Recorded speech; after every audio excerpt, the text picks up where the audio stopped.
Good afternoon. Bonsoir. Ceux qui dorment déjà, c'est pas grave. C'est Marius. I'm back. Je vous laisse écouter cette musique de Donald Trump, quoi. C'est la musique quand il s'est... C'était lors de l'un de ses meetings à Pennsylvanie. Et on a failli l'assassiner. Alors il a fait il y a un morceau là de 50 Cent qu'il a utilisé quoi pour narguer les démocrates.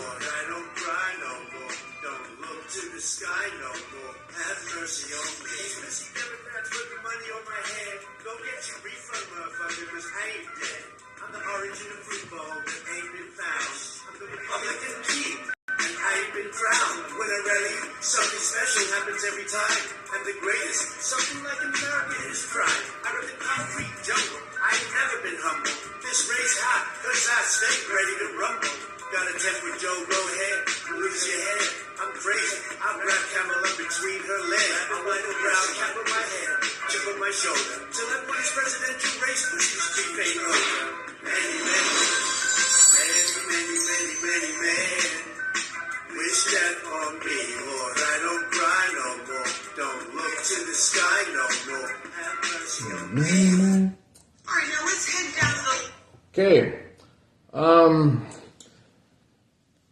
Pour ceux qui ne me connaissent pas, je m'appelle Marius. Nous sommes à l'approche des élections aux États-Unis. Nous allons choisir un nouveau président entre Kamala Harris et mon champion Donald Trump. Comme vous le voyez, je suis un pur supporter de Donald Trump, hardcore, aussi un peu avec des valeurs conservatrices.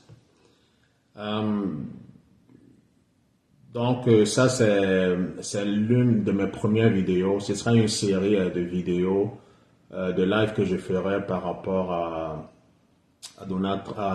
la campagne de Donald Trump, ce qui se passe en réalité.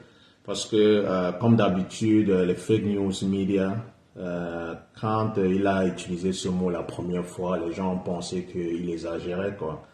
Et pourtant, ce sont des faits. Donc, les fake news media, comme d'habitude, ils font ce que, comme on dit, they do what they do the best, ok? Ils sont là encore pour déformer les réalités. Ils sont là pour manipuler l'opinion, comme d'habitude, et surtout la communauté, comme on dit, les minorities. Minority, c'est enfin tous ceux qui ne sont pas caucasian, quoi. Donc, par exemple, Africains-Américains, les Latinos, China, America, enfin bref, ceux qui sont non caucasiens. Donc ça c'est, comme je disais tantôt, ce sera une série de live. Et aussi, si Dieu le veut aussi, je ferai aussi souvent aussi des lives dans ces meetings, quoi, si mon programme me le permet. Mais il y a un qui est déjà presque bouclé. Donc, j'emmènerai SATV en live dans l'un des meetings de Donald Trump, quoi. Et je pense que non seulement ça me ferait vraiment plaisir aussi, et je pense que ça fait aussi plaisir aussi à certaines personnes qui supportent Donald Trump. Donc, je vais faire jouer une vidéo là sur la sortie de Mark Zuckerberg par rapport à la manipulation, par rapport à la pression que l'administration actuelle, Biden-Harris, ont eu à faire depuis qu'ils sont au pouvoir Par exemple, il y avait le scandale de quoi, Russian Manipulation où il voulait faire. Yeah, of course, Simon. Où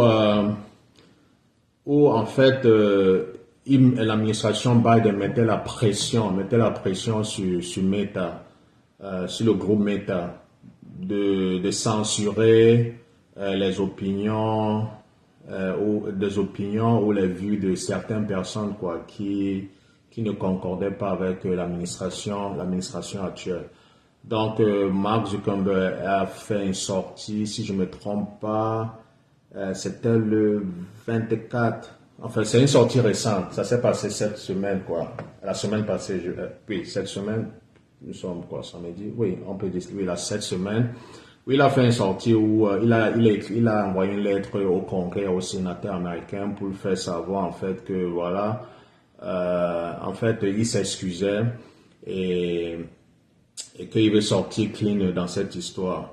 Et je pense qu'il le fait aussi parce que, comme je disais, oui, il le fait aussi parce que voilà les élections qui approchent et donc pour prévenir ou bien pour citer l'opinion publique nationale et internationale, parce que il faut le reconnaître, hein, les élections aux États-Unis, voilà quoi, c'est vrai que ça ne concerne pas seulement les gens qui vivent aux États-Unis, ça concerne aussi les gens aussi de le monde entier, parce que c'est à partir de là, en fait, que certains présidents essaient encore de positionner les cadres. Voilà, savoir comment positionner les cadres. Donc, comme je disais tantôt, Mark Zuckerberg, donc, il cite l'opinion publique nationale et internationale à témoin parce que il voit ça venir. Parce que moi, par exemple, j'ai eu de la peine à retrouver certains documents, certaines vidéos sur les bienfaits de euh,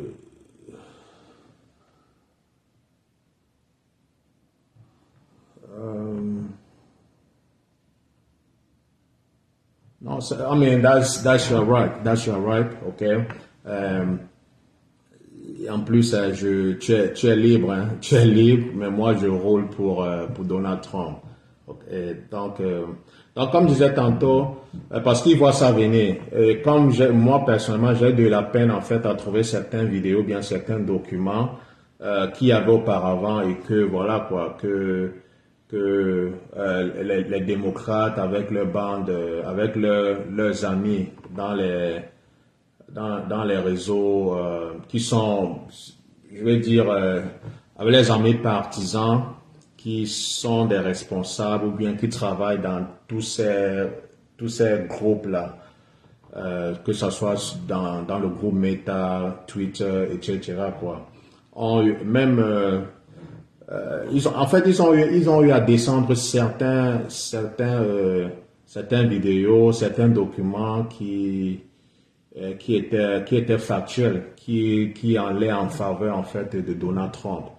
Donc je pense que c'est pour cela que Mark Zuckerberg a fait ses sorties. Donc je vais partager cela avec vous, hein. Ici, ce n'est pas, et en plus, une fois de plus, hein, je sais que euh, c'est c'est un sujet très passionnant quand on parle surtout de la politique, surtout ceux qui vivent ici, voir un black comme moi mettre le chapeau de Donald Trump, supporter Donald Trump, c'est un peu presque un sacrilège, quoi. Ok? Et voilà. Donc, je vous inviterai aussi à aller faire aussi vos propres recherches, hein. Mais moi, je viendrai dire, expliquer les choses comme je le vois et comme aussi certaines personnes aussi le voient et le pensent, et avec des preuves matérielles à l'appui. Donc, voilà quoi. Donc, il faut déjà qu'on établisse ça. Alors, donc, je vais vous partager dans la sortie de Monsieur Mark Zuckerberg. Army Reserve officer Tulsi Gabbard is taking legal action against. Oh, un instant, je pense que c'est pas cette vidéo-là que j'ai prévu pour commencer.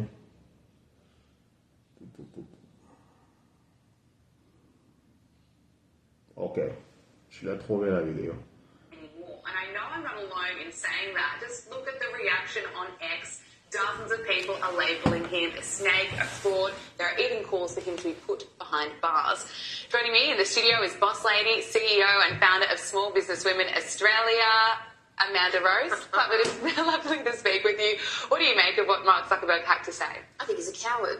I think to say, oh, sorry, I was pressured into doing this. Pressured into what? Into literally encouraging and being a part, actually facilitating hate on social media, misinformation about people's lives and livelihoods. And remember, this is during COVID. This is when people were making a choice whether they should inject themselves with something, and they sort of wanted to do their research, and so they were genuinely looking for that. And if anyone said anything outside of what was approved by the government or by the globalists, it was like, no, we've got to shut it down. That's unacceptable. And it's also a really good sign for the everyday person to stop believing what you see online. You know, just because it's, you know, the majority online says one thing doesn't mean other things aren't being blocked. That's right. So but he should be punished for this, absolutely. But I think he's freaking out. I think he thinks Trump's going to get in. And so if he does, and he realises that you were a big part of the misinformation and the hate, the divisiveness that was created during COVID was horrific. And that's why, if anything like that happens again, we need to shut these places down and not use them. Yeah, I think that what he did really added to the social divide that we all saw, we all experienced. So is that your assessment of the timing of this? We're getting closer to users for years. Non, c'est pas, pour être juste avec, c'est pas juste Mark Zuckerberg hein, qui faisait ce genre de pratique. Comme je disais tantôt, presque tous les majors des compagnies, comment dirais-je en fait quoi?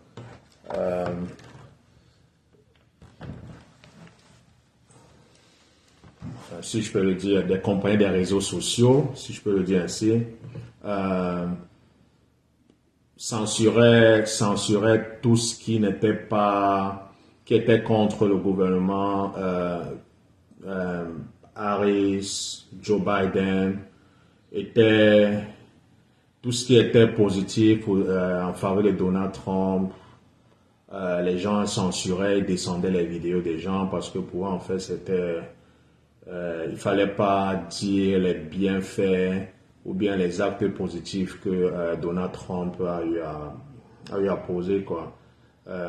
Même cette histoire du fils de Joe Biden, où on disait, où en fait, même le FBI aussi même était impliqué à forcer les gens de Meta, de dire en fait que c'était juste une imagination, que c'était la Russie qui manipulait l'opinion publique en disant que oui, Joe Biden, son laptop a des choses compromettantes et qu'il fallait que Meta en fait censure tous ceux en fait qui parlent par rapport à cela.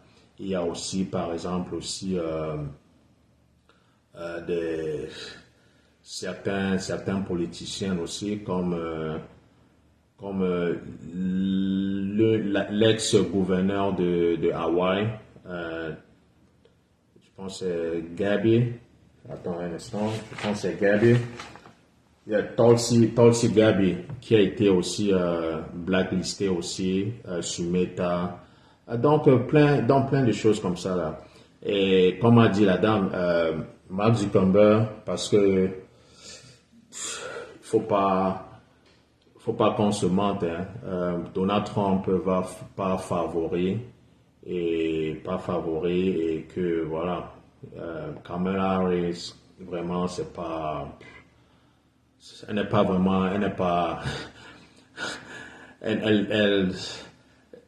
en fait Kamala Harris en fait, si vous voulez, le process en fait pour désigner un candidat des deux partis, ça a toujours été ce qu'on appelle convention ouverte. Donc, il y a une sorte de primaire pour ceux qui sont en Occident, une sorte de primaire. Et puis, chacun, après des débats, il y a des gens, en fait, vont voter qui pourra représenter valablement leur parti, quoi, aux élections présidentielles. Par contre, avec Kamala Harris, ce n'était pas le cas. Ils ont fait plutôt ce qu'on appelle une convention fermée. Donc, ça veut dire que ils sont un groupe de, comment on dit ça, de barons du Parti démocrate avec les Barack Obama et consorts. Se sont assis quelque part et puis ils ont décidé que voilà quoi, voilà la personne que nous pensons être le meilleur candidat du Parti démocrate pour nous représenter pour les élections quoi. Mais bon, on sait que la majeure partie des médias sont en faveur de que ça soit dans les réseaux sociaux, digitales, ou les médias conventionnels que nous connaissons tous, radio, télévision, presse. On sait que la majeure partie d'eux sont en faveur, en fait, penchent toujours pour les démocrates parce que il faut aussi reconnaître que ce sont la majeure partie des propriétaires, en fait, sont soit des démocrates ou sont des donateurs du Parti démocrate. Donc, ils contrôlent la masse et ils peuvent manipuler tout le monde. Ils peuvent dire et nous projeter en fait enfin manipuler la masse, aller dans leur laboratoire et fabriquer des choses, des histoires et que tout le monde malheureusement parce qu'il n'y a pas trop de fast-checking. Donc le monde sera obligé en fait d'avaler. Ce n'est pas seulement, ils se limitent même pas seulement ici aux États-Unis, hein, même en Europe aussi, ils ont aussi leur relais aussi. En Europe aussi qui relaient ce genre d'informations quoi pour démoniser notre candidat Donald Trump. Donc après avoir joué cette vidéo, et bien sûr, hein, vous êtes libre, je vous invite aussi à aller faire aussi vos propres recherches par rapport à la sortie de Mark Zuckerberg récemment aussi par rapport à cela. Cette pression, si vous vous rappelez, je pense qu'il y a la France, l'Union européenne quoi, a demandé, a envoyé un questionnaire à investiguer aussi Meta par rapport à ce genre de pratique. Donc, pour ceux qui se rappellent, il y a de cela quelques mois. Donc, je vous invite bien sûr aussi à aller aussi faire vos propres recherches, savoir en fait de quoi il s'agit quoi. Donc, je ne vais pas jouer toutes les vidéos. Alors, après ça maintenant, on va passer maintenant à une étape, on va parler en fait du racisme. Parce que quand tu demandes la majeure partie des Noirs, parce que je ne vais pas dire de la minorité, parce que eux au moins, ils sont, quand je dis d'autres ethnicités, hein, que ce soit la communauté hispanique, que ce soit asiatique, etc. Déjà, il faut savoir que nous n'avons pas tous les mêmes problèmes. Ça, c'est ce qu'il faut savoir. Quand je dis nous, je veux dire la communauté noire aux États-Unis. Et de deux, quand tu leur demandes pourquoi est-ce que vous n'aimez pas Donald Trump, ils vont dire genre, tout ce qu'ils vont te dire c'est que il est raciste. Mais en aucun cas, quand tu leur demandes, ok, montre-moi où est-ce que Donald Trump a eu à avoir des dérapages racistes, montre-moi où est-ce que Donald Trump a eu soit un comportement dégradant ou a tenu des propos racistes. Ça n'existe nulle part. Ça n'existe nulle part. Et parce que ça n'existe nulle part, ça veut dire en fait que parce qu'il ne l'a jamais dit. Ou il ne l'a jamais fait. Parce que vous ne pouvez pas me dire que avant que Donald Trump ne dépose sa candidature, ne dise que il va être au président. Je vous rappelle que Donald Trump, tous ces stars du showbiz américain, que ce soit dans la musique, que ce soit dans le sport, que ce soit même dans la politique, même les champions en fait Civil Rights Movement. Ce sont des gens qui qui étaient avec Donald Trump, qui ne se gênaient pas de demander des photos à Donald Trump, qui ne se gênaient pas de se mettre en public avec Donald Trump. Alors, qu'est-ce qui se passait entre-temps que Donald Trump, subitement, il devient raciste, il devient anti-black, il devient tout ce qu'ils sont en train de décrire. Alors, parce que moi, pour ce live d'aujourd'hui, je voudrais vraiment me focaliser dans ça. Ok? Parce que, voilà,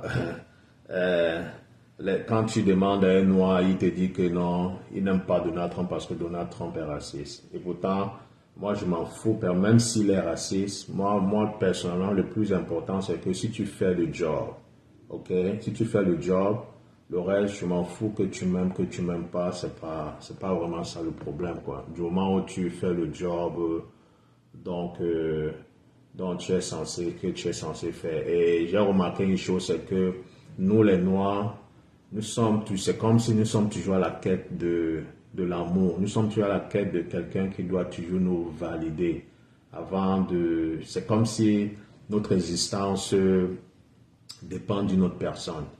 Et moi, personnellement, c'est très idiot. Au lieu que dans la communauté noire, tu devais plutôt dire vous devez plutôt demander c'est quoi ton programme politique, ce qu'on appelle policy. Qu'est-ce que tu pourras faire pour ma communauté, etc., etc. Non, il ne se soucie pas de ça. Tout ce qui se soucie, c'est qu'il est raciste. Comme si ça mettrait en fait, comment dirais-je en fait, comme si ça apporte, that would bring the food to the table, or that will put the money to your pocket.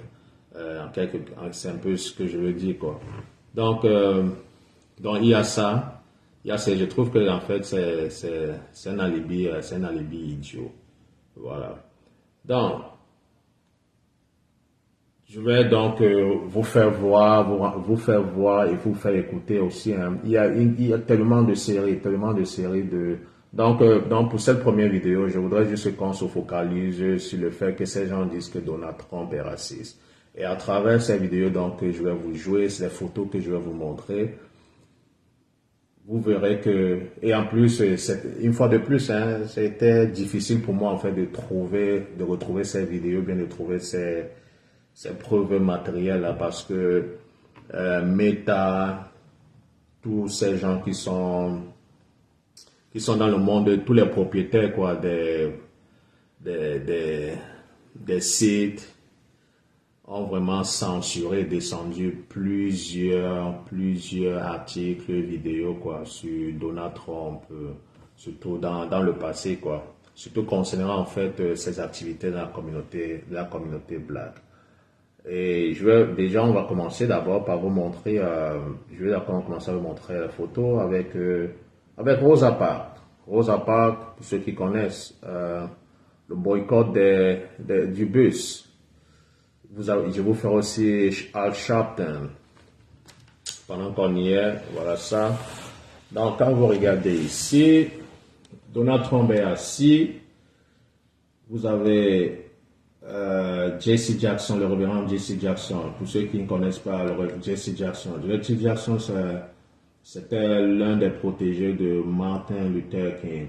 Martin Luther King, bien sûr, qui était aussi l'un des champions du Civil Rights Movement. Donc vous voyez, Donald Trump est assis, il y a le révérend Jesse Jackson, et celui qui est debout là, qui murmure quelque chose à Donald Trump, c'est Al Sharpton. Al Sharpton aussi, qui est le révérend Al Sharpton. Al Sharpton aussi, qui est aussi l'un des champions du Civil Rights Movement. Et ça date des années 1980. Entre, disons quoi, 85, enfin, disons à partir de 1985 et en montant, quoi. Ok? Voilà Donald Trump qui est assis avec ses noirs. Alors, si Donald Trump était vraiment raciste, vous pensez il se serait affiché, et vous voyez bien la façon dont ils sont assis, c'est bon enfant, quoi. Vous voyez un peu. Donc, il y a ça. Donc, vous voyez, et je vous invite aussi à aller faire aussi vos propres recherches, une fois de plus. Mais ça, ce sont des vidéos, ce sont des photos des années 1980, quoi. Je vais aussi vous trouver aussi notre photo aussi avec Rosa Parks, Donald Trump et Rosa Parks aussi, quoi.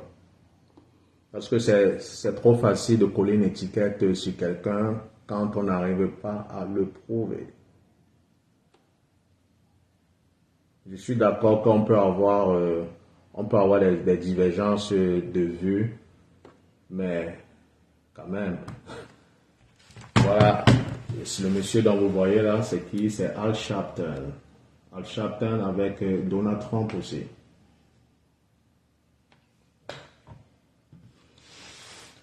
Vous pensez vraiment c'est en plus, ils sont en train de rigoler. Al Sharpton est tellement content de voir Donald Trump. Là aussi, c'est dans les années 1980.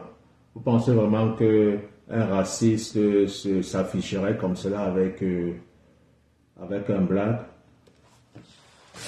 Et ça, une fois de plus, c'est dans les années 1980. C'est pas les histoires récentes que les gens diront peut-être que c'est juste photo app.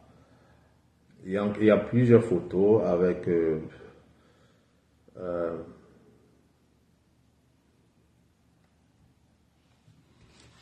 Donald Trump encore. Donald Trump avec Al Sharpton et Don King. Don King qui est l'un des grands promoteurs en fait de la boxe, quoi. Ceux qui le connaissent ou pour ceux qui ne connaissent pas. Et après cela, je vais aussi, on va maintenant chercher Rosa Parks.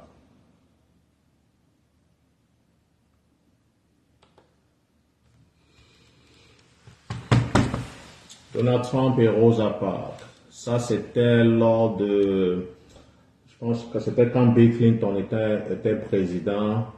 Et ils ont été invités à la Maison Blanche ils recevaient en fait des prix pour quelque chose comme, pour des gens qui ont été, comment dire ça en français, quoi.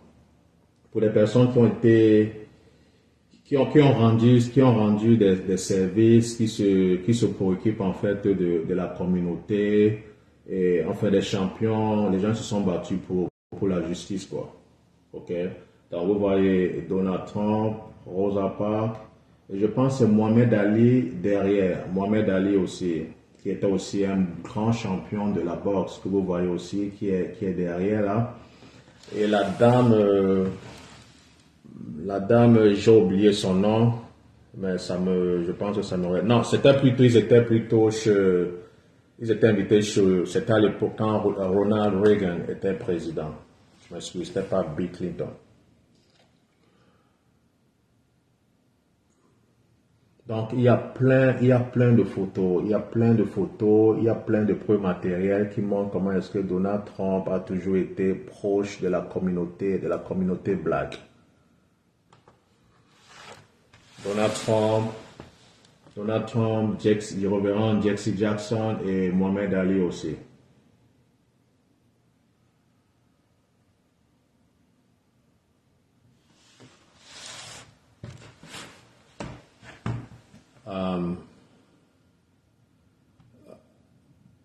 Non, nous allons débattre dans les prochaines vidéos par rapport à Kamala Harris. Hein. Donc, tu n'as pas besoin d'être sorry. Tu n'as pas besoin d'être sorry, quoi. Ok? Argument ou argument, chacun viendra donner. Enfin, pour ceux qui aimeraient participer, hein, diront pourquoi est-ce que voilà quoi, que tu tu supportes Kamala Harris malgré les gaffes qu'elle a eu à faire et qu'elle continue encore toujours à faire. Parce que voilà quoi. Bon, et je comprends aussi, hein, comme je disais tantôt, le Parti démocrate, ils ont une grande partie en fait des médias en leur faveur. C'est d'où en fait on n'a pas tellement d'écho quoi, des gaffes de toutes ces personnes-là, de Joe Biden, de Kamala Harris. Vous savez, ils sont toujours en train de couvrir, ils sont toujours en fait, chaque fois que ces gens-là commettent des gaffes ou disent des choses qui ne sont pas factuelles, c'est les news médias, ils n'en parlent jamais, hein. Ils essaient toujours de tuer l'affaire, comme on dit, quoi, avant que ça n'explose. Mais par contre, il faut voir comment est-ce que Donald Trump est traité. Donald Trump est là-bas chaque jour. Donald Trump, en fait, voilà quoi, lui n'a pas peur. Il n'a pas peur des médias. Donald Trump parle à la presse presque chaque jour. Mais par contre, Kamala Harris, Kamala Harris, par exemple, depuis plus de 40 jours maintenant que les gens se plaignaient que mais comment est-ce que tu ne prends pas les questions de la presse, comment est-ce que tu te caches, voilà, à chaque fois qu'on te pose des questions, nous sommes repoussés et nous on voudrait savoir, tu es une candidate maintenant pour les élections présidentielles, on voulait savoir en fait ton programme politique, etc. Vous voyez comment est-ce que la majeure partie de ces médias, la CNN, etc., ils n'en parlent pas, ils ne lui tiennent pas à rigueur, mais par contre, quand c'est Trump qui fait juste un petit truc, même qui n'a même pas besoin même qui n'a même pas besoin de polémique, voilà quoi, vous les entendez, vous les entendez parler de ça, faire de cela en fait un big deal quoi, vous voyez un peu, parce que vous ne pouvez pas me dire, et ils l'ont aussi fait aussi avec Joe Biden, hein, parce que dans l'histoire des États-Unis, on n'a jamais vu, juste pour vous dire comment est-ce que cette presse-là, elle est partisane, bias. Ils sont pas objectifs quoi. Parce que quoi que Donald Trump fasse, ils vont toujours vouloir balayer de cela un revers de la main. Pour en fait, c'est un non-événement. Comment pourrais-vous expliquer que le débat que Biden a eu avec Donald Trump, là, le premier débat, ils n'ont pas eu droit à avoir un public, comment dire, live public. Donc, les gens il n'y avait personne dans la salle. Vous vous rendez compte? Et la raison qu'ils ont donnée, c'était que oui, on ne veut pas que ça déconcentre Joe Biden, on veut pas. C'était en fait une histoire bidon, quoi, que la team de Joe Biden a sorti là. Mais malheureusement, ça ne s'est pas bien passé pour lui et les donateurs ont mis la pression. Ils lui ont dit que, gars, tu as intérêt à partir maintenant avant qu'on active l'article 25, quoi. OK? Et Barack Obama aussi était en tête, hein. Et après le débat, ils ont dépêché Barack Obama à la Maison Blanche pour, voilà, quoi, pour convaincre Biden d'arrêter de passer la main. Alors, avec Kamala Harris, déjà le débat, le soi-disant interview, je vais dire, avec la dame là, de CNN. J'ai oublié si c'est Dana, quelque chose. Vous tous, vous savez comment est-ce que cette femme, elle est vicieuse. Chaque fois qu'elle a Donald Trump en face d'elle, elle lui pose vraiment des questions vraiment, voilà, difficiles, quoi. Mais par contre, avec Kamala Harris, non seulement c'était une interview de 18 minutes et ce n'était même pas live, c'était pre-record. Donc c'était non seulement enregistré et après ils sont encore allés éditer cela, quoi. Vous voyez un peu. Et la dame, en fait, elle envoyait en fait des questions soft à Kamala Harris. Et le questionnaire même, elle a même aussi reçu les questionnaires même avant. Et non seulement, non seulement cela, et comme cela ne suffisait pas, ok, Kamala Harris s'est présentée avec son VP. Et quand vous regardez la majeure partie du moment, dans les 18 minutes, il faut aller vous-même regarder. Cette soi-disant interview était pour, la durée était 18 minutes. Et quand vous allez regarder, ok, Kamala Harris a parlé peut-être 7 minutes. Et le reste du temps, c'était son VP. Je ne suis pas en train de dire que le rôle de VP est minime, mais quand même, c'est toi qui es la candidate pour les élections présidentielles et le monde veut t'écouter. Et non seulement cela, elle ne répondait même pas vraiment aux questions. Non, c'est juste pour vous dire comment est-ce que la presse, elle est biased. Comment est-ce que cette presse-là est en train de manipuler les gens. Vous vous rendez compte que si c'était Donald Trump qui faisait la même chose, ils seront en train de parler de cela non-stop, non-stop, non-stop.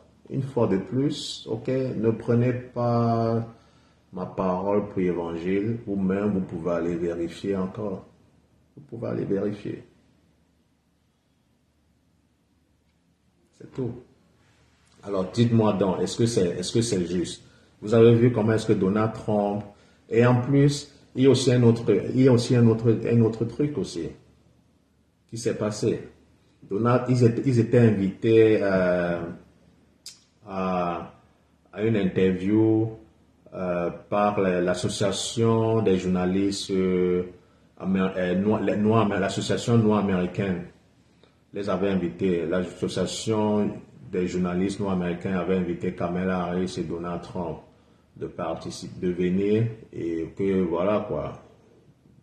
Ils ont besoin d'écouter chacun le déroulement de leur programme. Kamala Harris, non seulement ça, elle n'est jamais venue, elle ne s'est même pas excusée, mais par contre, Donald Trump est arrivé. Vous avez vu l'agressivité avec laquelle une certaine, pas toutes, hein, pas tous les journalistes, mais il y a une vendue là, dont je ne vais pas citer le nom. Vous avez vu l'agressivité avec laquelle elle a agressé Donald Trump. C'était c'était même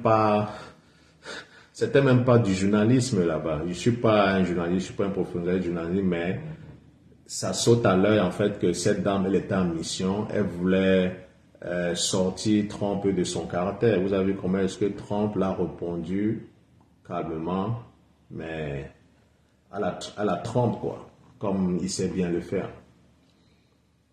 Donc quand vous-même de vous à moi, quand vous voyez dans des choses comme ça là, pourquoi est-ce que je dois m'aligner derrière des personnes comme ça? Et pourtant, on sait bien que dans chaque jeu ou bien dans chaque compétition, il y a des règles. Mais quand l'arbitre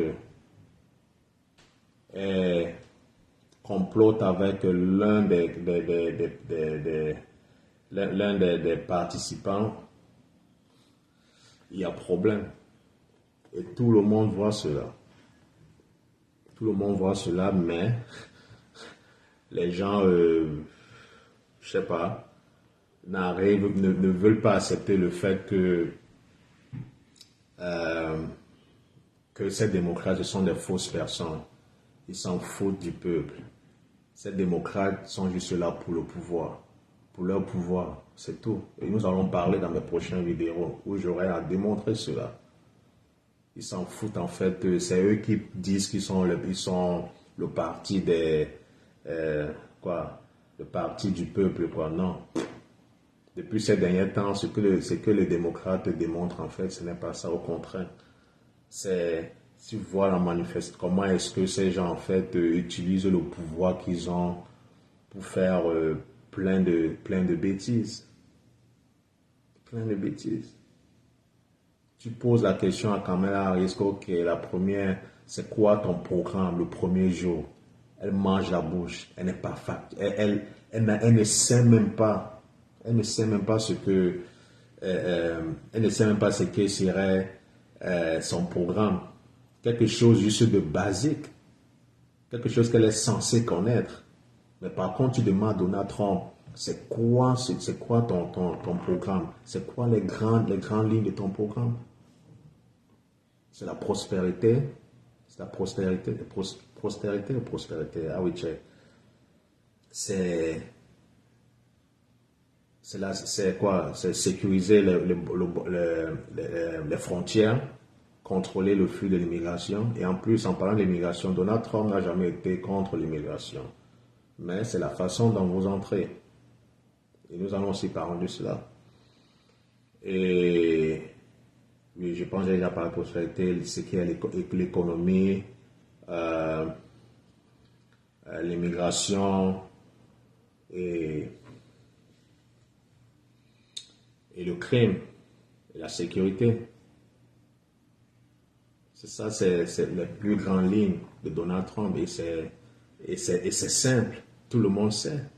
Même ceux qui ne sont pas pro-Donald Trump savent que en écoutant ce monsieur tout le temps, on sait déjà c'est quoi ses grands axes, c'est quoi sa feuille de route. Mais par contre, Kamala Harris et son parti démocrate, ça nous amène à comprendre que voilà quoi, que non seulement elle n'est pas prête, et de deux, il y a des faucons, il y a des faucons derrière en fait, qui, comme on voit maintenant avec Joe Biden, qui n'est pas vraiment celui qui a la manette. Ça, ce sont des faits. Ce n'est pas une sorte de conspiracy theory, ce n'est pas une sorte d'imagination. Ça, ce sont des faits. Dans la même lancée, je vais donc, on va toujours pour, quand on demande aux Noirs pourquoi vous n'aimez pas Donald Trump, au lieu d'attaquer Donald Trump dans son programme politique, ils te disent plutôt que non, c'est un raciste, voilà quoi. I don't know. But, écoutons le révérend Jesse Jackson. Une fois de plus, hein, ce sont des vieilles vidéos. Parce que moi, je préfère plutôt me focaliser en fait dans des vidéos anciennes, juste pour vous démontrer que la relation de Donald Trump et la communauté noire n'a pas commencé au XXIe siècle. Ok, ça a commencé il y a de cela des années, quoi. Which was to make a statement about our having a presence there. Beyond that, in terms of reaching out and being inclusive, he's done that too. And created for many people a comfort zone when I ran for the presidency in 84 and 88. And many others thought it was either laughable or something to avoid. He came to our business meeting here in New York because he has this sense of the curious and a will to risk to make things better. And so aside from all of style and his pizzazz, he's a serious person who is an effective builder of people. Last year he was a part of our workshop, of our panel workshop on what are the challenges and opportunities. And so this, a year later, Donald Trump, for a few minutes, challenges and opportunities to embrace the underserved communities. Donald Trump.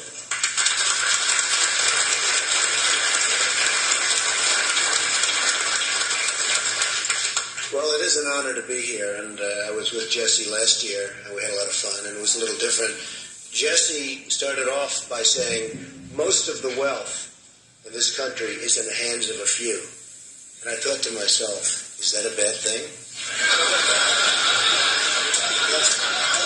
What's wrong with that, Jesse? But he did have an expression last year, and I was just telling Roger. Une fois de plus, Ça, ce sont des vidéos des années 1980. Ce sont des vidéos des années 1980. Alors, vraiment, et vous voyez, il est introduit par Jesse Jackson. Pour ceux qui ne connaissent pas Jesse Jackson, je vous invite à aller. Et ce qui est décevant dans ça, c'est que, bon, je les comprends, hein, je ne les fais pas vraiment, vraiment un procès parce que je sais comment, en fait, le Parti démocrate fonctionne. Parce que tous ces gens que Donald Trump a eu à supporter, en exception de certains, hein, je ne vais pas dire tous là, en exception, mais les gens comme les Al Sharpton, les gens comme les Jesse Jackson, etc., on l'ont tourné le dos, quoi. Bon, je peux comprendre parce que je connais les méthodes, en fait, du Parti démocrate, c'est que, voilà, quand tu n'embrasses pas les idéaux, et en plus tu es un black, tu supportes un raciste désigné, voilà, c'est un sacrilège, c'est une abomination, et ils vont venir après toi. Et tous ceux qui connaissent Jesse Jackson et Al Sharpton savent qu'ils ont plein de squelettes dans leur tiroir. Donc, je comprends parfaitement, mais une fois de plus, la relation entre Donald Trump et la communauté noire n'a pas commencé maintenant. Et ce qui est aussi bizarre, ce qui m'amuse aussi, voilà, c'est un point que je voudrais soulever là. Ce qui m'amuse aussi, c'est que les gens font comme si Donald Trump n'a jamais été président aux États-Unis. Ok? Et ils reviennent encore avec des mêmes. Vous savez, ils utilisent ce qu'on appelle fear tactique, juste pour faire peur aux gens. Ok? Juste. Oui, fear tactique, pour faire peur à la communauté noire en disant que oui, man, you suck, take this nasty ass off, don't be ridiculous. Ok, Martial, je vais te dire quelque chose, ok, et je vais être respectueux avec toi, mais si tu continues avec ce genre de langage, parce que j'ai comme l'impression que tu ne me connais pas, tu es en train de m'apprendre. Mais demande à ceux qui me connaissent, ils vont te dire que je peux aussi être très mal éduqué. Je peux aussi aller dans la boue. Ça, je te dis. Ok? Alors, je suis d'accord que on a les opinions de vue différentes. Là, je suis d'accord, je respecte cela. Ok? Mais ça ne te donne pas le droit de venir dans ce live, te permettre en fait de me manquer de respect et de m'insulter. Parce que voilà, donc ce sont des animaux comme toi qui sont les premiers à dire que le régime de Yaoundé, ce sont les dictateurs, ce sont les ceci, ce sont les cela. Ok? Mais ce que toi tu ne sais pas, c'est que seulement mettre ce chapeau est protégé par, est protégé par le First Amendment, qu'on appelle liberté d'expression. Ok? Alors, des animaux comme toi sont mal placés pour me dire ce que je dois faire ou bien ce que je ne dois pas faire. Si tu n'es pas d'accord avec ce que je suis en train de faire, là, tu dégages, man. Tu dégages. Je ne suis pas ici là, à la recherche des vues, sincèrement. Et si tu l'as remarqué bien, je le fais à une heure tardive. Et si je le faisais, si j'étais vraiment à la recherche des vues, j'aurais fait un truc à une heure de pic. C'est ça, je te le dis donc. Et si tu continues ta maman là, je vais te bloquer. Ça, je te le dis. Et si tu penses que je suis en train de blaguer avec toi, mets encore un commentaire qui est dégradant, ok? Je vais te bloquer. Et tu sauras donc qui commande dans ce live. Et là, je ne suis pas en train de blaguer avec toi. Ça, c'est clair. On peut avoir différentes opinions, mais être respectueux. Ça, je te le dis. Ok. Donc, you are welcome to stay here, okay, to listen what I'm saying. Or if you do not agree with what I'm saying, or that the fact that I wear the head irritate you, I don't know if you are lady or man, you are welcome to leave and come back next time when Serge doing his life. It's simple. But you don't have to come in this life disrespecting me, because I will not allow that. I'm telling you that right now. So all this stupidity that you guys doing with all the people, that won't work with me. I'm not doing that. I'm telling you that right now. I can be nasty the same way that you are. It's nothing you will do to me. It's nothing you can do to me. I'm telling you that right now. So you better calm the fuck down, okay, and go to sleep. Because I don't know where you are, but if you're here in the state, it's already late anyway.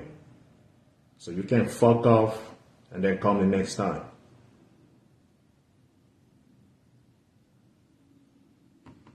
Okay. Je m'excuse là, mais des fois il faut rétablir certaines choses, quoi. Donc, comme je disais tantôt, quoi, donc la relation de Donald Trump n'a pas commencé, avec la communauté black n'a pas commencé maintenant, quoi. Donc c'est un peu ça. Et donc, on comprend bien que Donald Trump, en fait, il est victime de son succès. Donald Trump est victime, en fait, du fait qu'il veut changer des choses. Donald Trump est victime du fait qu'il n'est pas politicien. Parce que lui, c'est spontané, quoi.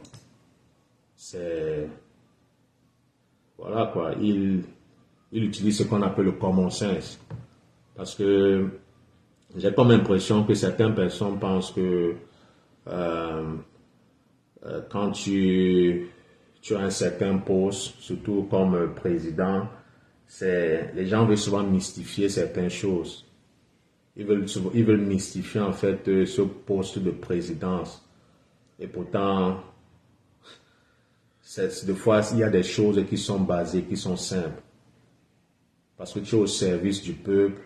Déjà, par exemple, s'il n'y a pas l'eau dans tel endroit, tu leur donnes de l'eau. S'il n'y a pas d'électricité dans tel endroit, tu leur donnes de l'électricité. S'il y a des ordures, tu vois un peu, tu cherches des moyens en fait pour ramasser ces ordures-là. Ça, c'est des choses basiques.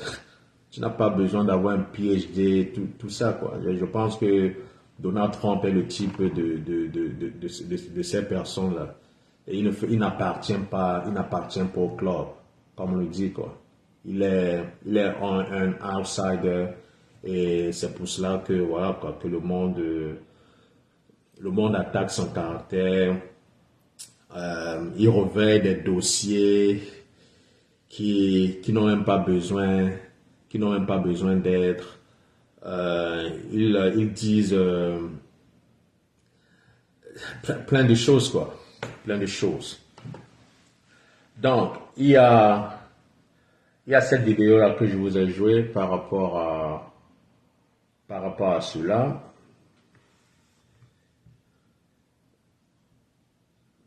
Et sans oublier aussi, il ne faut pas aussi oublier que, comme je disais tantôt, par rapport au Parti démocrate, la façon de faire chanter, rétalier contre ceux qui ne sont pas d'accord avec eux. Par exemple, Bill Cosby, vous savez, ça le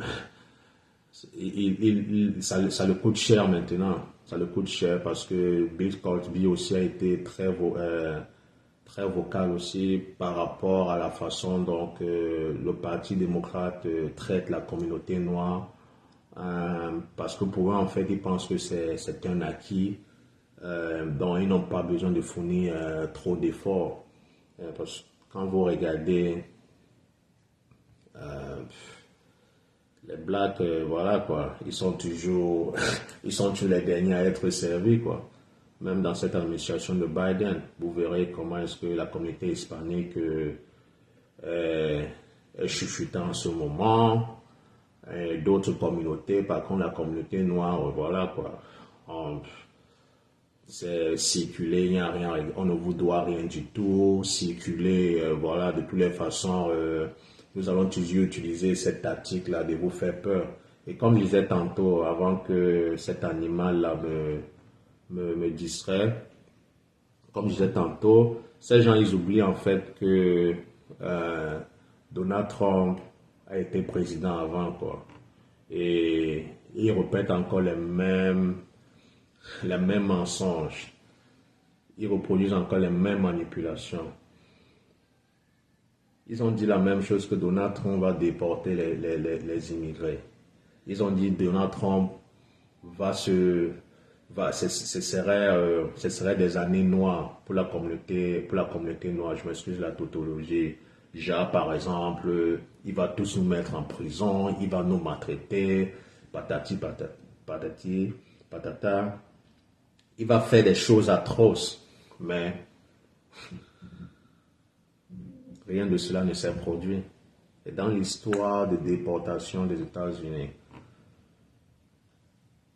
c'est Barack Obama qui est censé être fils d'un immigré qui a déporté plus que le reste de tous ces présidents-là. Le reste de tous ces présidents-là.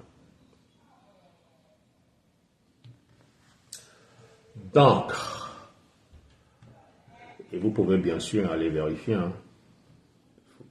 Allez vérifier.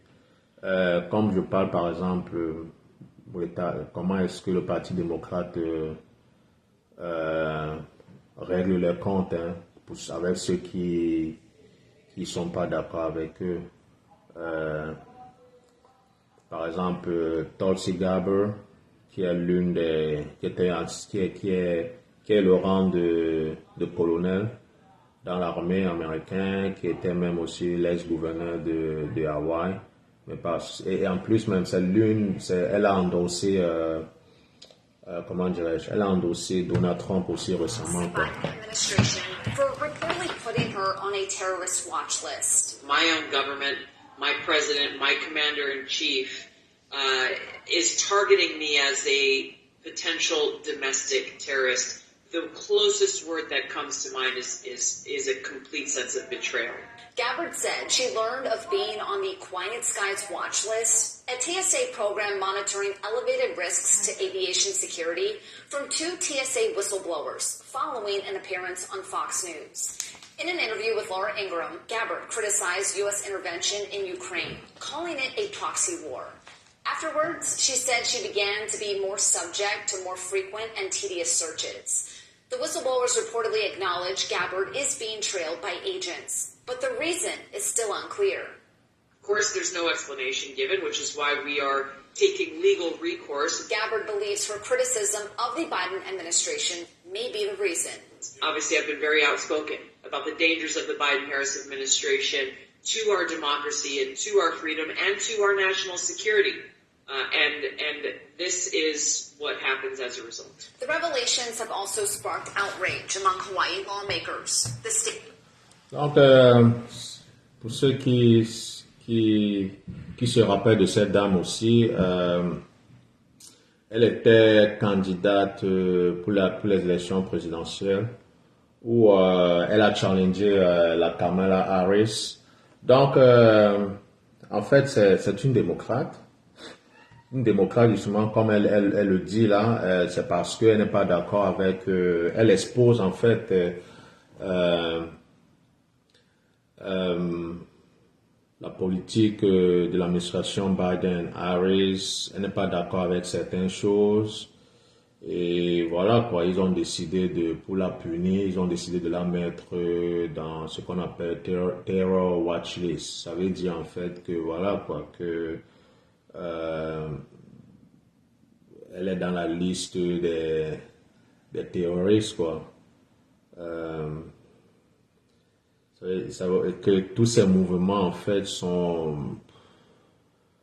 voilà, quoi, sont moniteurs. Elle ne peut pas se déplacer sans que l'administration Biden sache où elle est, et quand elle sort même des avions, elle est chère, enfin, on cherche on fout ses bagages, voilà, on fout ses bagages, comme si c'était une étrangère, et pourtant c'est une personnalité, elle est connue du public, même c'est un personnage public. Donc cette dame justement, elle a, comment dirais-je en fait, elle a finalement endossé Donald Trump. Donc elle fait partie de la team de Donald Trump, quoi. Vous voyez un peu. Donc c'est ça. Attends, je vais bloquer cet animal-là.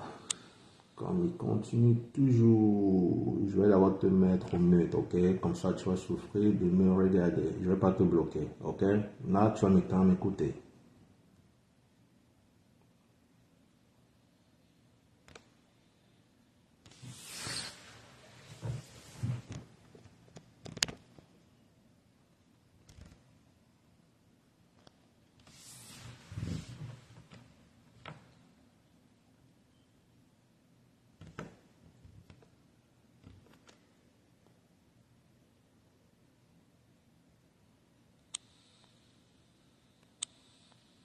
Ok. Maintenant, tu vas m'écouter sagement, quoi, ok?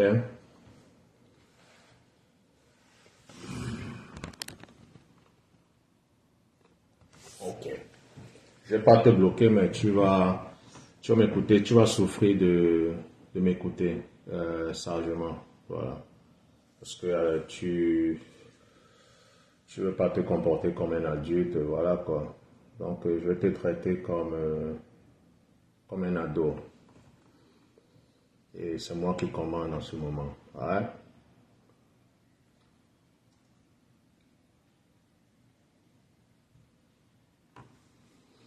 Bon, maintenant, nous sommes toujours hein, dans le sujet de la relation de Donald Trump avec la communauté noire. Alors, certaines réalisations de Donald Trump, c'est qu'il a eu à faire, pendant sa présidence, vous savez, pour ceux qui connaissent ce qu'on appelle comment ça s'appelle encore? Yeah, HBCU. HBCU is a historical black college and university. C'est l'association des collèges et universités historiques américains, quoi, comme Morgan State University, comme Harvard University, comme plein d'universités, les universités noires qui sont prédominées African American. Alors, les gens savent que c'est un big deal, parce que voilà quoi. Malheureusement, ces universités et américaines ont besoin en fait d'une subvention, ont besoin d'une subvention du gouvernement. Attendez un peu, je vais régler ça. Un instant.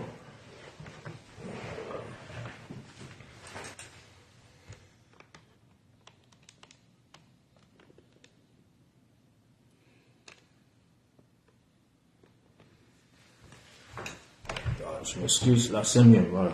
Ont besoin en fait de la subvention quoi du gouvernement américain parce que chaque année on les envoie des miettes, mais par contre pendant la présidence de Donald Trump, il a dit que gars, pourquoi est-ce qu'on vous fait venir ici tout le temps, chaque année, quand vous devez supplier, vous devez supplier quoi. Et pourtant, l'éducation, surtout dans la communauté black, c'est pas toujours ça. Déjà, quand un enfant, quand un enfant gradue, en gros, c'est que c'est un exploit pour un noir américain d'aller jusqu'à l'université quoi. Et parce que connaissant en fait comment c'est difficile, connaissant en fait les problèmes de ressources que certaines écoles primaires ont, la majeure partie de ces enfants n'ont pas, quand ils arrivent même à avoir ce qu'on appelle ils graduent pour avoir le high school diplôme, c'est un exploit quoi. Maintenant la politique aussi c'est de les encourager d'aller dans l'université, ok, pour continuer l'éducation, mais malheureusement la majeure partie d'eux en fait s'arrêtent au high school et puis voilà quoi. Donc ces universités historiques ont besoin de subventions du gouvernement américain. Et Donald Trump, quand il était président justement, il a dit que non seulement je vais doubler la mise et je vais sécuriser en fait cette subvention là, comme ça vous n'aurez plus besoin de venir ici là tout le temps quoi, pour 3 ans, parce que malheureusement ils doivent toujours venir chaque année quoi. Ce n'est pas une histoire qui est bloqué quoi. Donc ils doivent venir tout le temps demander voilà quoi qu'ils ont besoin de subventions. Donc je vous fais voir cette vidéo là. C'était quand Donald Trump était président. It's a very important moment and a moment that means a great deal to me. This month has been a wonderful opportunity to celebrate African American history and to begin working together to create a better future for African Americans and universities and colleges and everything that is African American. Today we're taking action to help make that future happen and that future better. Historically, black colleges and universities are incredibly important institutions woven into the fabric of our history, just about like no other. Church is very important, right? Colleges and universities. Come on. My defender, he's on Education has the power to uplift. It has the power to transform, and perhaps most important, education has the power to create greater equality and justice in our lives. That's why today I'm thrilled to be signing an executive order to recognize the importance of historically black college and universities. Very important. They have played such an important role in achieving progress for African Americans and in our nation's march for justice. HBCUs have been really pillars of the African American community for more than 150 years. Amazing job. And a grand and enduring symbol of America at its absolute best. And I congratulate you all to say that. With this executive order, we will make HBCUs a priority in the White House, an absolute priority.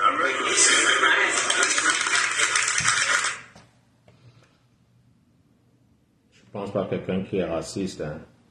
Quelqu'un qui en a après les Noirs. Je pense parce qu'il il poserait ce genre d'acte, quoi.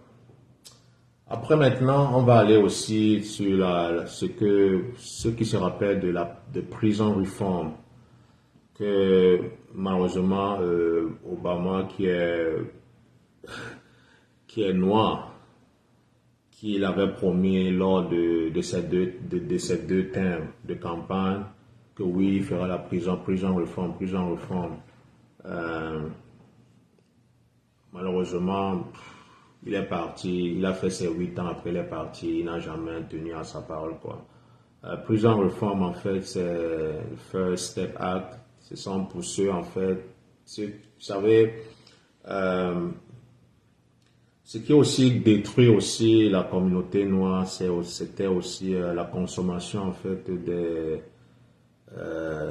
du cannabis. Ce cannabis-là, maintenant que certains États ont légalisé, entre parenthèses, quoi. Vous verrez en fait que maintenant c'est légal, mais à l'époque, en fait, ceux qui étaient victimes de cela, quand ils étaient victimes, c'était la communauté noire, parce que plusieurs personnes sont allées en prison juste pour une petite quantité, en fait, de consommation de cannabis. Plusieurs personnes de la communauté noire, et ça a vu des familles se détruire, ça a vu il y a eu des gens qui, juste pour une petite quantité de cannabis, tu pouvais avoir les 10 ans, plus de 10 ans de prison. Il y a même dans certains États où ça fleurait la peine de mort, hein, juste pour cela. Alors, Donald Trump, une fois de plus, il a vu cela et il a dit que voilà quoi,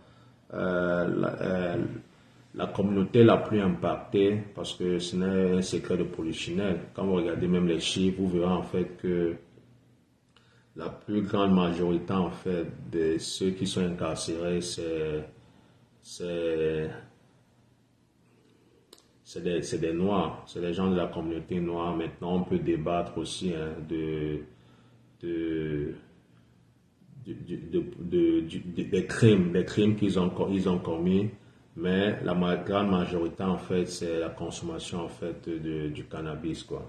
Donc, Donald Trump, donc, il a signé ce qu'on appelle First Step Act, juste pour voilà quoi, pour non seulement pour réduire la peine de certaines personnes, comme je disais tantôt, qui étaient ridicules, parce que pourquoi est-ce que pour une petite quantité de cannabis, je dois purger plus de 10 ans en prison, quoi.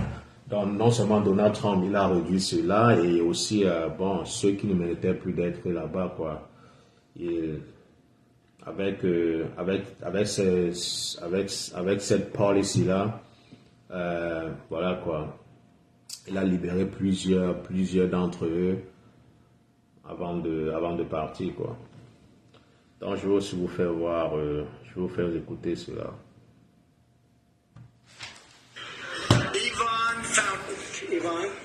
Yvonne, thank you very much.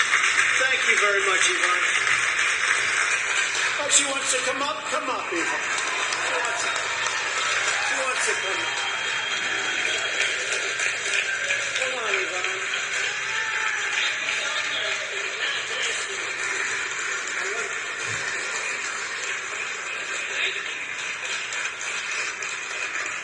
I just want to say I am so grateful.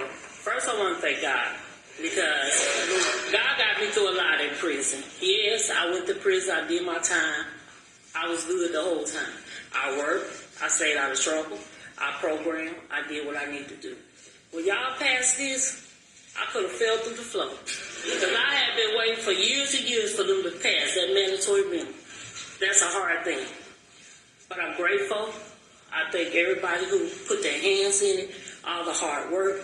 And I really thank you for signing that bill.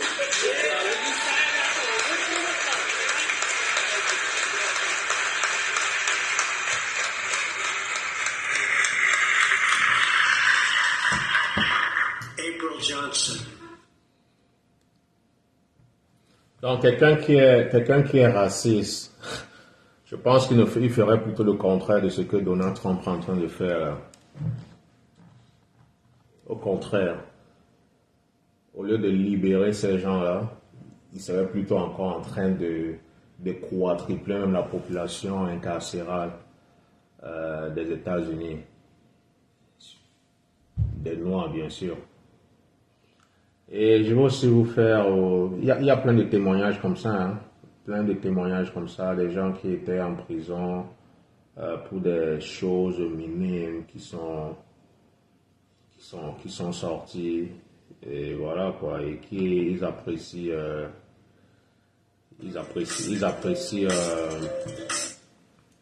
désolé pour la pub,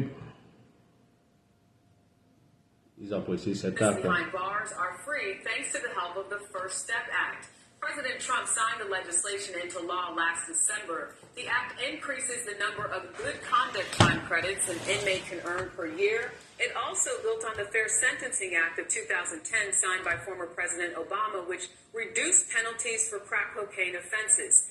The U.S. Sentencing Commission says those changes can help more than 140,000 people in prison. We spoke with two former inmates who say they're still adjusting to their newfound freedom.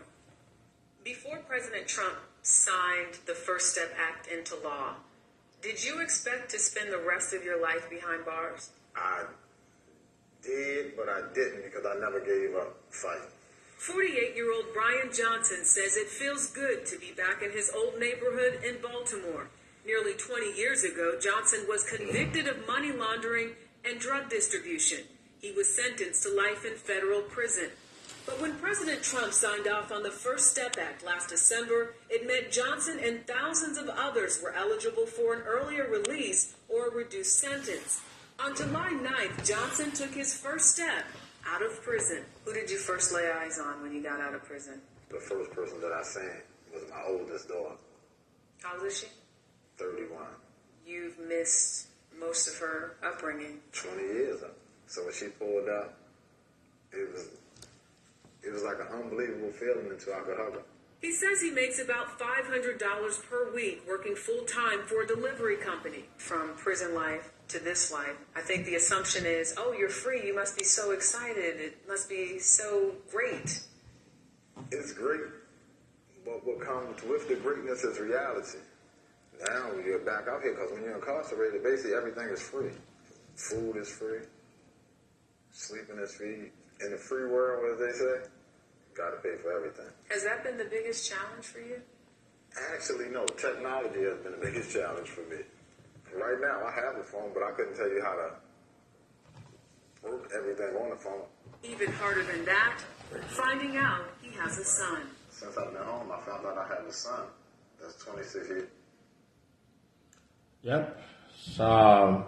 Ça soulageait plein de familles. Ça soulageait plein de familles.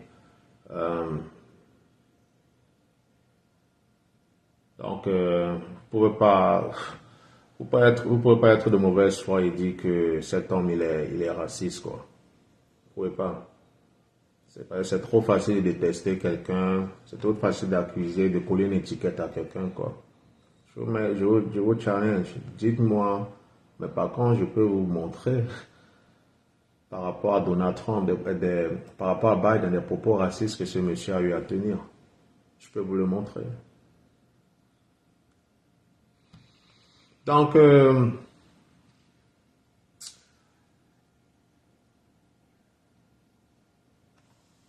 maintenant, il y a une bonne nouvelle. La bonne nouvelle, c'est que la communauté noire se réveille. Ils se réveillent. Ils disent que voilà quoi, on va plus, on peut nous laisser nous faire manipuler par ces démocrates là. De toutes les façons, ils ne nous ont jamais respectés quoi. Voilà. You know what I'm saying?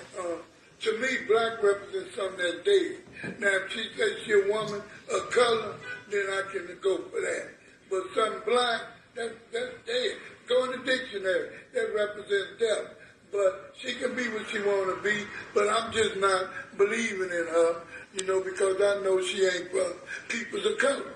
Yeah, I absolutely agree with that, sir. Thank you for your input. And just one more question. Do you think Kamala Harris will be better for this economy if she is elected as president? Not talking like she talking now. What are her policies? Her policies is to make these people richer and help them and lock us up. You know, that's what she was saying on TV. They were talking about what they doing for the wealthy already, not for the needy. They ain't got us no stimulus checks. They ain't did nothing to help us feed our children or for housing or nothing else. All they laws is to lock us up. It ain't to help us. I appreciate your input. So I'm here with my main man. I'm advisor board of Disciple Nation in Chicago. Okay, man, you tall too, man. Jeez Louise. So tell me, how do you feel about Donald Trump? I respect Trump simply because of his policies, okay? And what I'm talking about is this here, man. You know, us as a people, we never look at the policies that these people running on. We keep voting for Democrats. The Democrats never freed the slaves. It was Republicans that freed the slaves. And how we as a people became Democratic, I don't know. But I always voted Democrat, and I didn't care who I voted for. But as I got older, I realized the Democrats been locking us up from the beginning of time, and they steady locking us up. My people, and I'm not with that. And then Democrats ain't brought a stimulus check in here yet for our people. But when Trump got in office, Trump, man, he gave so much money to the black community, it was pathetic. You know what I'm saying? So, yeah, I'm for anybody that's for my people. Democrats ain't for my people. There you go, man. And I completely agree with that. So what was your true awakening when it comes to the Democratic Party? Like, what made you say, I'm going to leave the Democratic Party? Was the illegal immigrants getting all of the benefits that us Americans should have? Donc, il y a espoir, c'est pas seulement ces gens, hein. Il y a plusieurs personnes. La communauté noire commence déjà à se réveiller, et commence déjà à comprendre. Comme ce monsieur, par exemple, voilà quoi, il dit que voilà, les démocrates n'ont jamais pensé que voilà, ils ont leur voix d'office, quoi. Donc ils n'ont pas besoin de fournir plein d'efforts parce qu'ils savent que voilà quoi, que la communauté noire, leurs voix les sont acquises. Donc voilà, d'où ce manque de respect du Parti démocrate. Et ils ont passé leur temps, et quand vous regardez, hein, tous les programmes politiques, quoi, que ce soit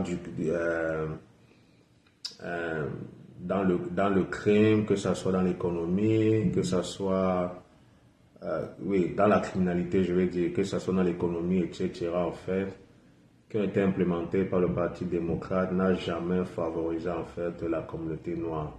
Et c'est ça que le monsieur est en train de parler là, en ce moment, quoi. Et il n'est pas le seul, hein. Il y a plusieurs personnes qui le disent. Et selon les projections, Donald Trump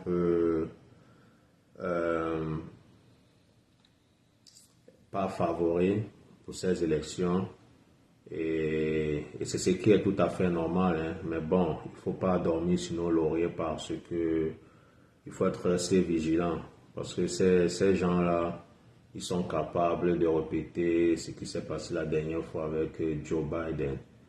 Donc voilà quoi. Mais selon la projection, Donald Trump va favoriser, et aussi le nombre de ses supporters de la communauté black a augmenté, pour ne pas dire doublé quoi, a augmenté.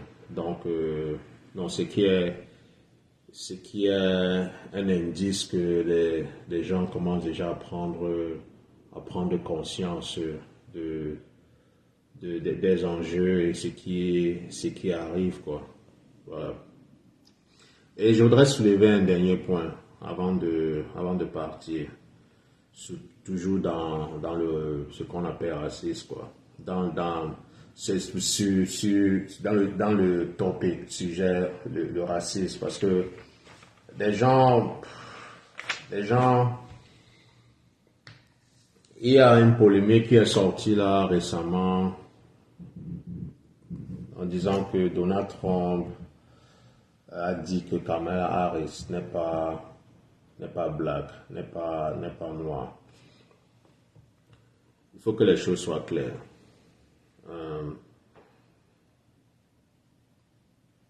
Ce n'est pas Trump qui a commencé ces polémiques. Comme d'habitude, c'est les démocrates. Ils ont cru en fait qu'ils pouvaient surfer dans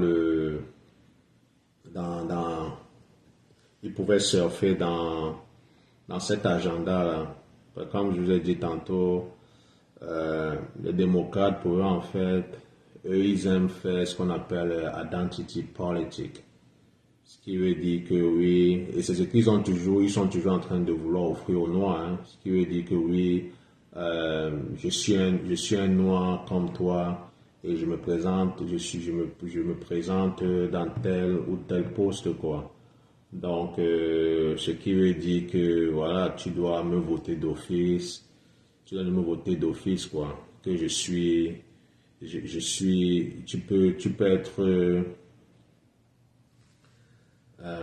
tu peux être tu peux related avec moi, mais ils ont mal calculé cette fois-ci. Et Donald Trump a juste fait savoir que, mais toi tu as toujours dit que tu n'es pas noir, que tu es South Asian. Parce qu'il ne faut pas oublier que Kamala Harris, son père est d'origine jamaïcaine et sa maman, elle est indienne. Donc, elle ne s'est jamais réclamée d'être African-American. Et en plus même,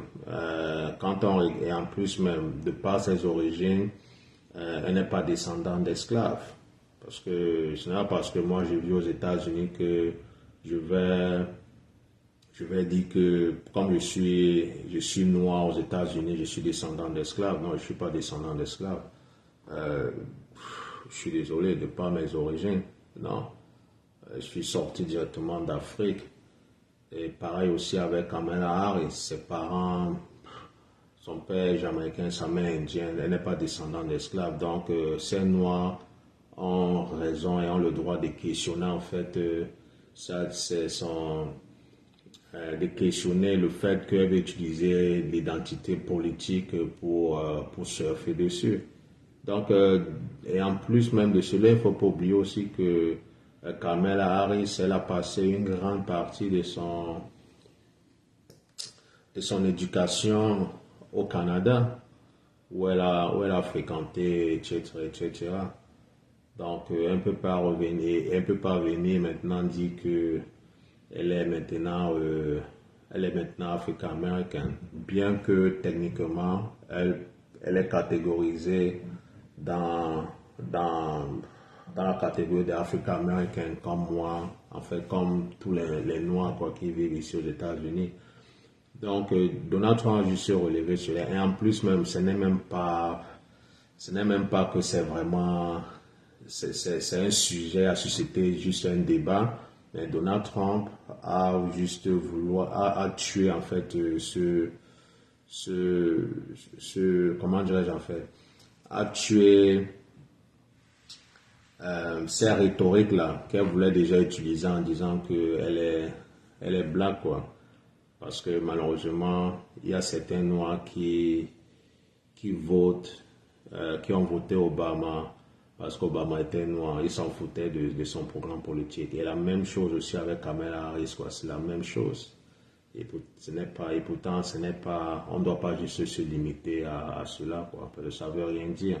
Ça parce que je suis de la même couleur que toi, bien de la même race que toi, que ça veut dire que voilà, que ça me donne patte blanche, que je peux faire ce que je veux sans te rendre compte. Non, il faut arrêter avec cette façon de faire la politique. Voilà.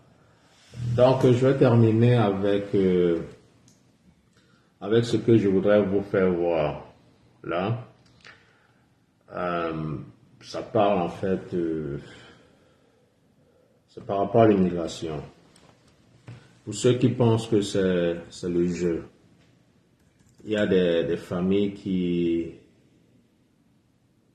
sont déjà victimes. Ils sont victimes Et j'ai aussi vu une vidéo, là d'un politicien, là j'ai oublié son nom, en France, où il a montré des Afghans qui ont envahi une rue en France, quoi, en train de se battre, se comportant en fait comme des sauvages. Et tout cela parce que ces gens, ils entrent dans des pays, il n'y a aucune traçabilité sur eux et ils savent que gars, ils vont faire du n'importe quoi. Voilà. Et pourtant, s'ils étaient entrés normalement de la porte d'entrée, et tout le monde sait que tu te fais identifier, il y a des empreintes qui sont enregistrées dans un dada, ils ne seront pas en train de faire ça, quoi. Donc, voici une vidéo donc, que je vais vous faire voir. Pour ceux qui pensent que c'est le jeu, qui sont à l'abri, ça peut aussi vous arriver. Et ces démocrates avec les politiques nous tuent. This is out in Aurora, Colorado, and it's one that is making headlines, of course, all over the country, where the mayor of Aurora says Venezuelan gangs are overrunning apartment buildings there as part of an organized criminal effort. Local police have called the incidents isolated, but surveillance video from at least one of the complexes is very startling, as you can see from this video right here. Now, we want to go on for more on this story about what's happening in Aurora. We're joined by Fox News senior national correspondent William Lajeunesse. William. Welcome back here to Live Now from Fox. We'll take a look at this really disturbing video. It has been making the rounds, going viral. This is out in Aurora, Colorado, and it's one that is making headlines, of course, all over the country, where the mayor of Aurora says Venezuelan gangs are overrunning apartment buildings there as part of it. Pour ceux qui vivent dans ce qu'on appelle Century City, en fait, c'est un nom que les démocrates ont donné, quoi, pour des villes qui accueillent en fait les immigrés, quoi, des immigrés clandestins, parce que je vais pas les mettre dans la même catégorie que moi. Bien sûr que je suis aussi un immigré, mais je suis pas un clandestin, quoi. Une fois de plus, Donald Trump n'est pas contre l'immigration, okay? Mais il est contre la façon dont que les gens entrent dans ce pays. Parce que quand nous avons des personnes comme ce que vous venez de voir là, ce sont des gens en fait qui ont été accueillis dans la ville de Aurora, c'est dans l'état du Colorado. Et il vient du Venezuela. Le Venezuela, ceux qui connaissent le Venezuela, est aussi notorious avec le gang qu'on appelle MS-13. MS-13, c'est un gang très vicieux. Alors vous voyez comment est-ce que ces gars, en fait, ces gars maintenant, ils s'en foutent, hein. Ils prennent des appartements, ils vont dans les appartements, ils ne demandent l'avis de personne, ils entrent et ils s'établissent là, quoi. Ils font de ça en fait leur quartier général. Et c'est ce qui va continuer si Kamala Harris devient président à la fin de cette année. C'est ce qui arrivera. Alors, si vous pensez que vous êtes à l'abri de cela, je suis désolé. On a écouté des histoires ou des crimes atroces qui se passent ces derniers temps aussi. Et quand vous regardez, en fait, c'est ceux qui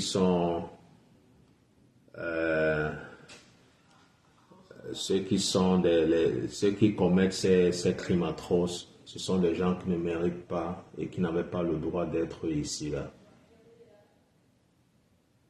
Qui n'avaient pas le droit d'être dans ce pays. Et je pense qu'ils le font aussi dans d'autres pays aussi en Europe, qui commettent en fait des crimes atroces.